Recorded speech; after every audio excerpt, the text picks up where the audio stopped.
Welcome to the Monday Motivation Spotlight. I'm Lesley Kaplan. Welcome you here every week where we feature a different and special guest making a difference in Israel. Thank you as always to our sponsors, Eggett & Co Insurance, as well as to Lali's Flower Boutique in Jerusalem.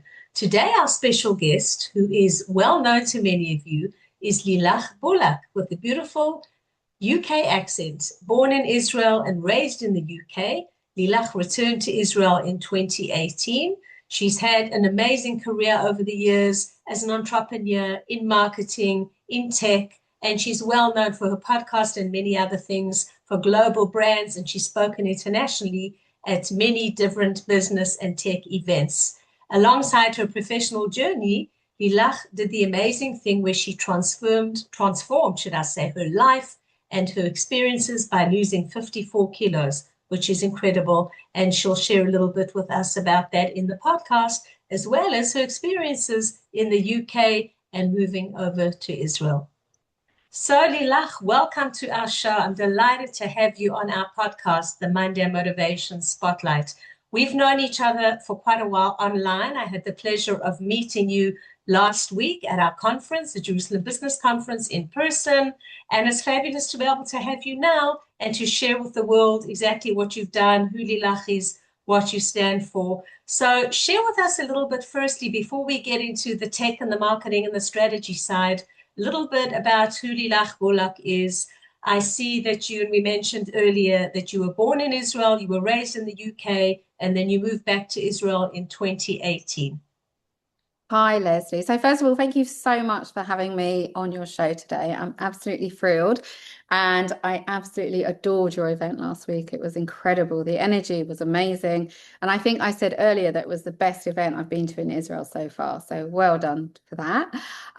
So a little bit about me. So I was actually born in Israel, and I left when I was about 1, and I grew up in the UK. And then we made aliyah in 2018. We live in Modi'in. Really love it here. Very, very happy. And yeah, so that's me. Personally, I've gone through a little bit of a transformation recently. Unfortunately, I had a very bad back. I was actually in a wheelchair at one point and needed a walking stick. And I was about to have surgery, and I managed to heal my back. And my menopause was through the roof as well. I don't know if you want to go in that direction or not. And yeah, so I've lost 54 kilos. I've managed to heal my back as well, which is a miracle. And so That is amazing. And yes, I definitely want to go in that direction because it's not easy. And I've seen you've posted a lot about that on social media. For someone to lose 54 kilos and to literally transform their whole lives is incredible. So yes, share with us about that too, please. Oh, thank you so much. So I didn't actually realize that I was a sugar addict. And that was, I always say that change and transformation can only come when you get really honest and real with yourself and very aware. And it's only when you own up, take accountability, responsibility, and ownership that real change can happen. That's my belief anyway. And I had to do a lot of soul searching as to why I was constantly, consistently struggling with my weight. For the last 30 years, I've battled, yo-yoed up and down. I've never ever been as thin as I am now. And it got to the stage where my back was so bad, I needed surgery and I could barely move. And I was just in chronic acute pain every second of the day, which is very debilitating as well. My menopause was through the roof. I was having hot flashes every second, nearly. And I was diagnosed diabetic as well. So I really hit rock bottom, and there's only one way up, isn't there? I like to think. So it was a really challenging period, if I'm very honest, because I was in denial. I didn't realize how sick I was. I thought everybody liked sweets and chocolate and cakes, and I didn't realize that I was actually overeating as well. So once I realized, I went through the painful exercises of, oh my goodness, I am actually a sugar addict. That's when I realized, I really had to make a change. I was actually offered from the doctor Ozempic or Wegovy, but I decided not to do it. The reason is, and a lot of people ask me, why didn't you go down that route. And I'm not disrespecting anyone who chooses to do that, because I think it's still better to be a healthy weight, regardless of how you do it.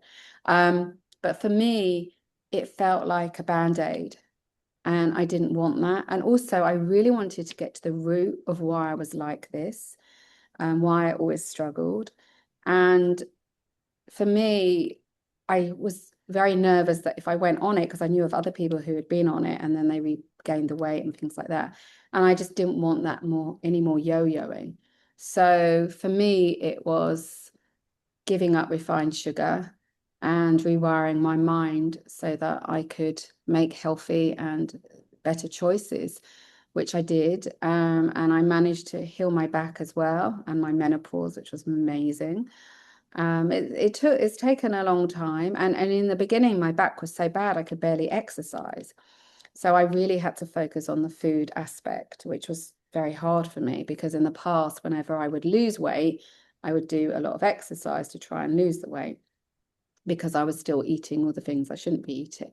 So yeah, so I gave up refined sugar. And now I'm running, I'm lifting weights, I'm swimming, I walk 20K at a time. I'm just a totally different person, physically, mindfully, and also emotionally, and everything. So, yeah. Wow, that is incredible. That is so inspiring. And I totally agree. We're definitely on the same page that, we are in control of our thoughts and our actions. Yes, we cannot control things on the outside that happen, but it's all about self-accountability and making the decision. One of the things that I always say to the business owners that I coach and consult with and to my inner circle is that, are we interested in doing something, or are we committed to doing something? And with you, you took the steps from what you're explaining, that you were then committed. You were probably interested for a long time, but you then took those steps, you were committed to it and actually made it happen. And I'm sure it was a long process. How long did it take you to get to the stage once you actually made that decision? Yeah, no, absolutely. And it actually happened once once I realized that I was an addict.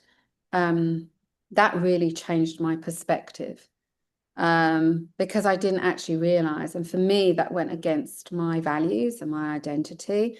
And that's what I ultimately did. I changed my identity. So my new identity is that I don't eat refined sugar, no matter what, that I move every day, that I protect my sleep. That's another big one for me. And also that and this one's a work in progress, because I'm not perfect at this one, but that I'm aware when I'm self-sabotaging and try to stop it as quickly as I possibly can. And that could be about anything in my life, because that's something that I think is challenging. We're often our own worst enemies, and can self-sabotage ourselves. So yeah, so that's what I do. Right, absolutely. That's super important. Every single stage you mentioned, but especially the last stage. Now, you also for I'm not sure if it's many years, but you've also been assisting clients of yours in getting their lives together and helping with this program of maintaining, is it our weight and our health and everything. Can we talk a little bit about that before we get more into the other side of Lilach that we all know? Yeah, sure. So, yeah, as part of it, as part of my journey, and I've always been a high performance coach and consultant anyway, but it was obviously more in the business realm. And as part of it, a lot of people would reach out and ask me, well, how did I do it? Can I help them? And so, so it transpired into me helping other people also overcome this. And it's really heartbreaking. And I think people are very judgmental of overweight people and just think, well, just eat more and move. I mean, eat less and move more. But it's really not so simple. A lot of women, particularly at our age, have had decades of, I'm trying to think of the right phrase to say, of patterns and behaviors that they shouldn't be doing. And it's very, very hard to break those cycles. And it can lead to so much lack of confidence, lack of self-esteem, making wrong decisions, and even depression as well. So it's been an honor and a privilege to help other people to overcome it as well. And yeah, I feel very blessed to have made a difference in people's lives to help them overcome this, because I wouldn't wish it on my worst enemy. It really is a heartbreaking experience to have when you really hate your body, and then you're still overeating and eating because you just can't break that cycle. And it's so common as well, which is really sad. Right, that is. And you're right. It sounds easier than what it is, but when someone's going through it, it's not easy at all. Well, so kol hakavod, that is amazing, and just keep up the amazing stuff. It's really very admirable.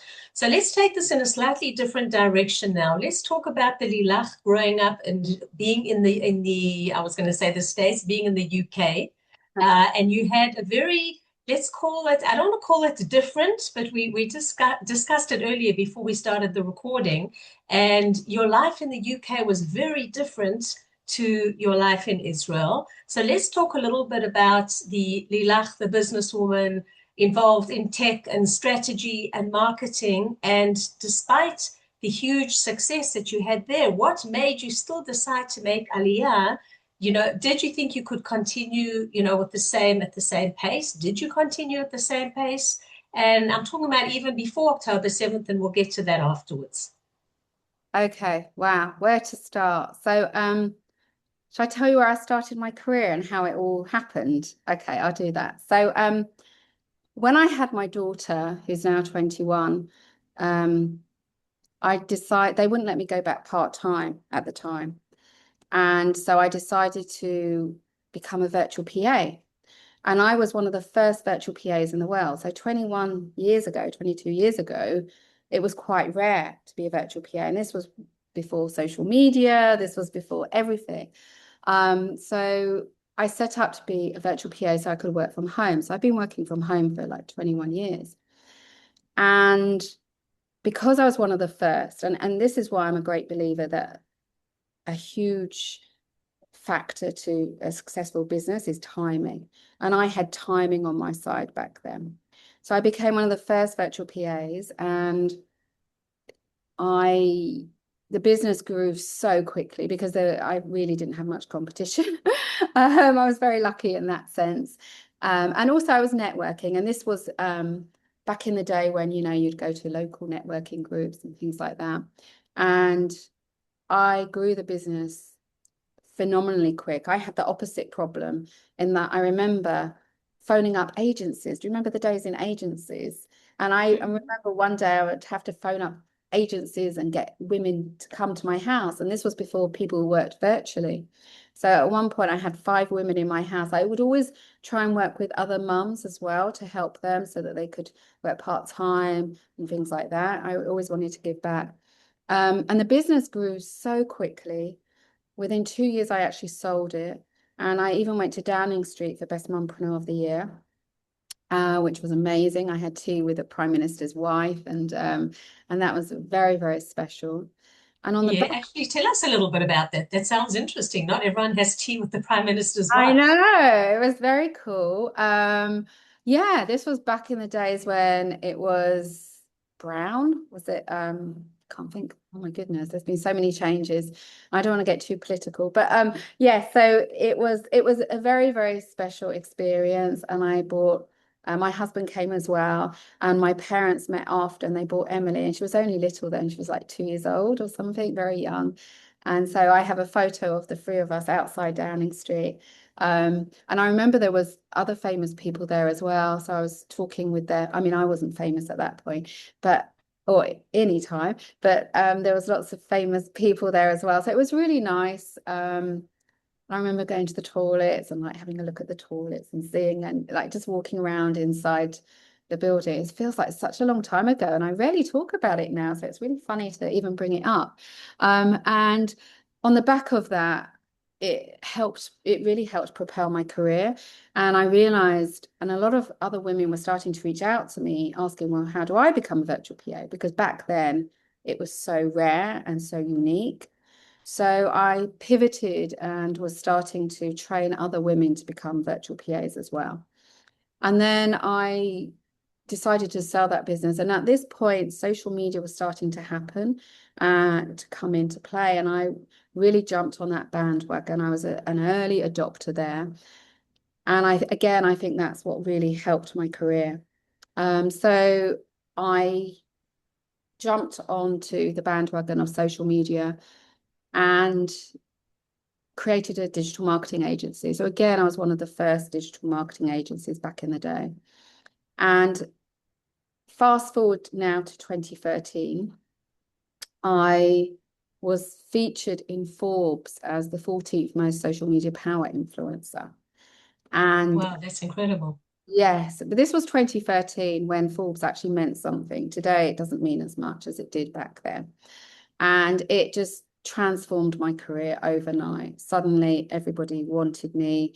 I became what's known as one of the digital marketing influencers back in the day, back then, and was able to speak internationally as a paid speaker, was able to work with all different types of clients. And I kind of pivoted as well, and I was starting to do more content and PR. So I pivoted into a content and PR agency rather than digital marketing, because I realized that there was a lot of people now who was in digital marketing.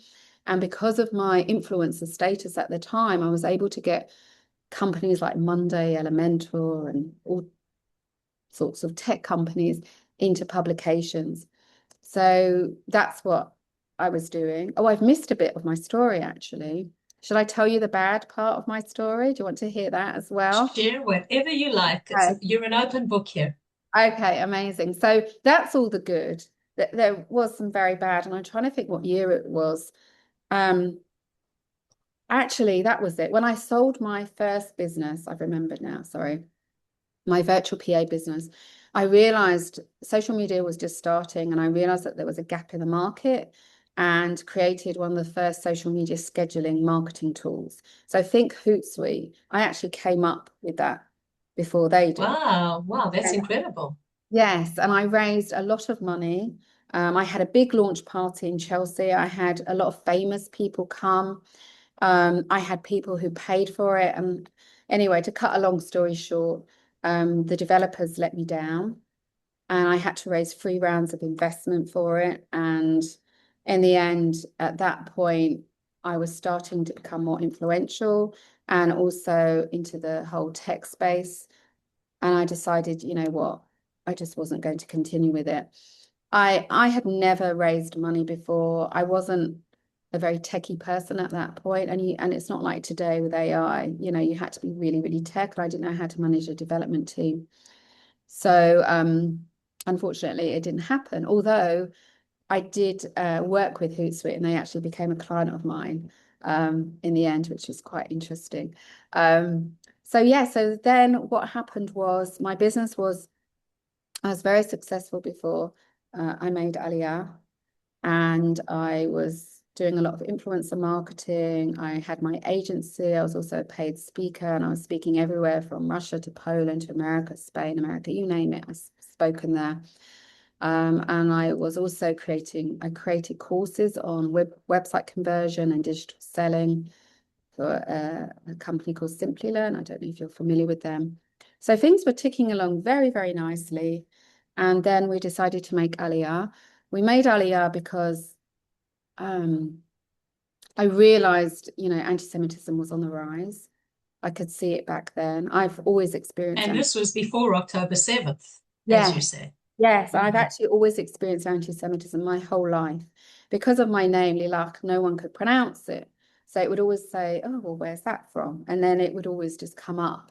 And it just, even a child at school growing up in the UK, I experienced it, you know, pick up a penny and like all sorts of things. And Emily was 14 at the time, and we would come to Israel on holiday. Whenever we'd be here, she'd be like, yes, I want to live here. And then we'd come back home and she would change her mind, obviously. And back in 2018, I actually was home educating Emily. I wasn't happy with the education system in the UK. I think because at the time I was an entrepreneur and realized, you know, they weren't teaching about business and entrepreneurism or anything, you know, So I was like, you know what, I'm going to home educate.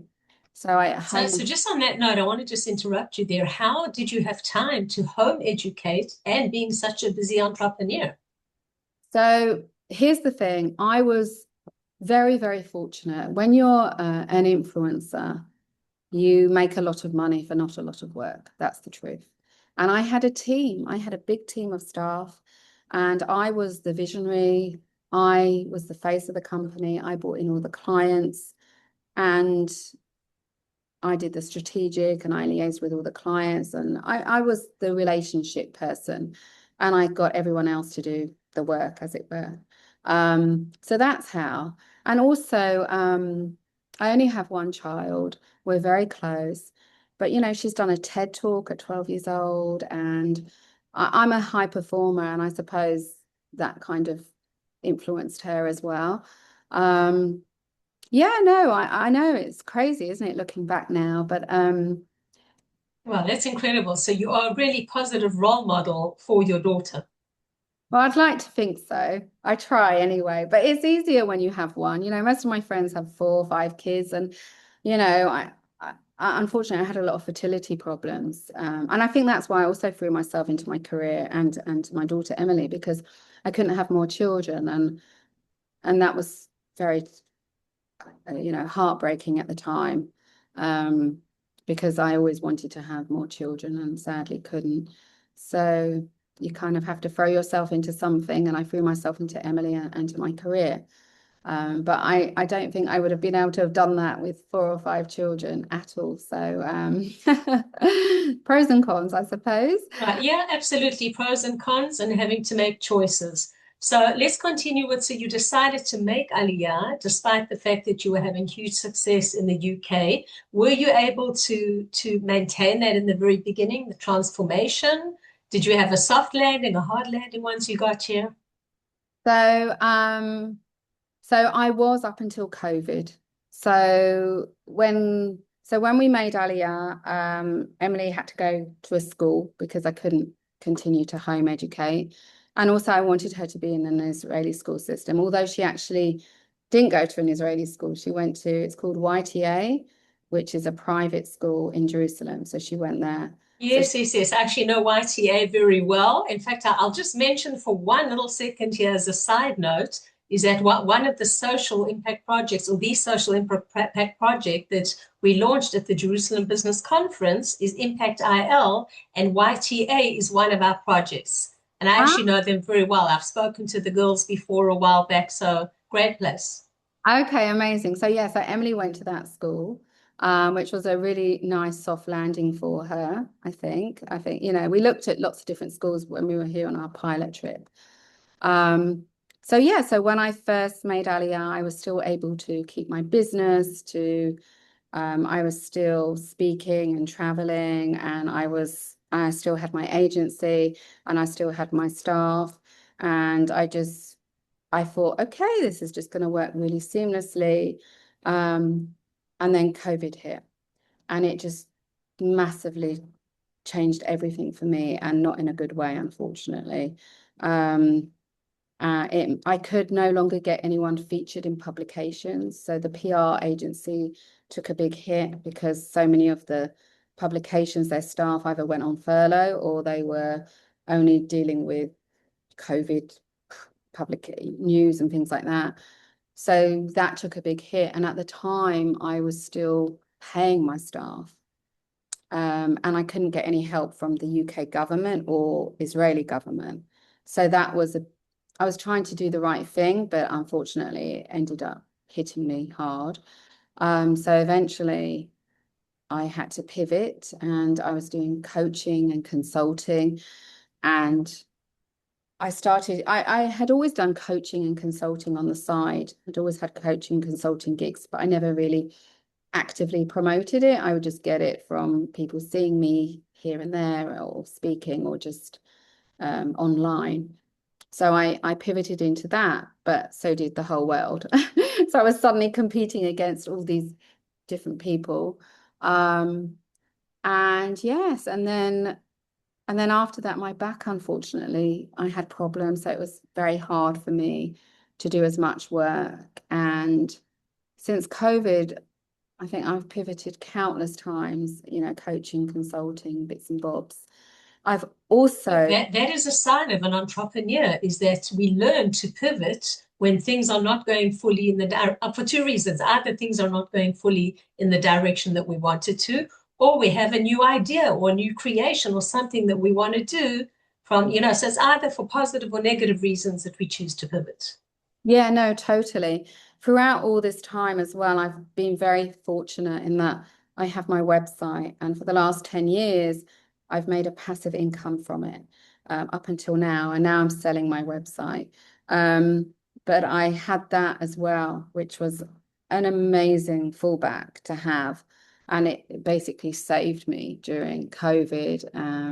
And up until now, it saved me because at one point, it had over 600,000 visits a month. It's got over 1.3 million organic backlinks. Amazing. Just share with our viewers here the URL now. I'll ask you again at the end to share your details. But what is the URL if somebody wants to visit it now? So it's lilachbullock.com. So it's just my name. That's Uh, your name. it's Okay, just because my you are name. your brand. I So am it my makes sense that brand. it's your name. Yes, yeah. And I would sell, and I went into the sponsorship model as well, and tried to get, as many sponsorship deals. I launched a podcast, and I think when I launched it, everyone said to me, so here's some advice for your viewers. Everyone, if someone says to you, don't do it, you can't do it, no one else has done it, just ignore them. Because when I Exactly. Daf could then go and do it, right? After exactly, you've researched and checked that it's the right thing to do. yes, because when I launched my podcast, this was before the war. Everyone said, "Oh, you can't get sponsorship on a brand new podcast. You need to give your numbers, and no one's going to do it and stuff." And I was like, "Well, I have to try," because I realized very quickly that there's a lot of time, work, and effort, and I like to be rewarded for that. So I raised like $30,000 in 10 days, and I had no numbers at all, which sounds amazing, but what people don't realize is that, I did an outreach campaign and I sent around 2,500 emails, the majority of which were ignored. And then the next majority were people saying, "Oh, this sounds amazing. What are your numbers?" And we're interested once you start to get your numbers up. And then a very few took a punt on me and believed in the podcast and invested sponsorship. So yeah, so I was always very good at trying to find opportunities and monetize them as much as I could as well. Right, incredible, incredible. It just shows the entrepreneur in you. So I want to just take it into a slightly different direction now. You spoke about COVID hitting. Let's talk about now October 7th, because we had this discussion before we started recording. And as we all know, October the 7th affected every single one of us. There wasn't any one of us that was not affected either directly, sadly, or indirectly. In fact, as I was telling you before we started recording this, is that, and many of our viewers know this, is that this podcast, the Monday Motivation Spotlight, was started as a result of October 7th, 1 to 2 weeks later, to give exposure to Israeli business owners and nonprofits who had taken a hit during that time, and of course also to inspire and motivate. So share with us, we had this discussion before we started recording too, how for you, October 7th, having a mostly following from abroad, especially the UK, how it's totally affected you in a negative way, that you had so many followers or that unfriended you, unfollowed you. I think, correct me if the numbers are wrong, I think you said on Twitter you had 100,000 followers who disconnected, who unfollowed you. Is that correct? Yeah, so October the 7th, so I still remember the morning. And funnily enough, I had been, well, it's not funny, but the evening before I had been out with friends for Chag, was it Simchat Torah? I can't remember. And I Mhm. think I even said, "Oh, we've not had any issues for ages, have we?" And lo and behold, the next day. But I remember my daughter was on base. She was in the army at the time. Thank God she's now finished. And she was calling and calling and calling, and I didn't pick up. And then finally I picked up. And anyway, it all unfolded. And I don't really need to go into that detail, but I remember just being in total shock, and really struggling with it. And I decided to stop everything I was doing, and I dedicated the first 3 months of the war to leveraging my network. And at the time I had a very large audience online because I used to be a bit influential, and so I still had a very large, and I had a large non-Jewish audience, I should state that. And I literally pivoted massively, and all I did was share the truth, what was really happening. And I received death threats. It was very hard. But what I found the hardest for everything was the silence. And I have a really large network online, and it killed me. It killed me that these colleagues, the people I've spoken with, the people I've worked with, weren't reaching out. It was very hurtful, very painful. And actually that's also why I had to lose weight, because I ended up in that 3 months. I was already heavy, and I put on another 3 stone, which is around 36 pounds on top in 3 months, because I just wasn't coping. Like, some people drink, other people do drugs, whatever.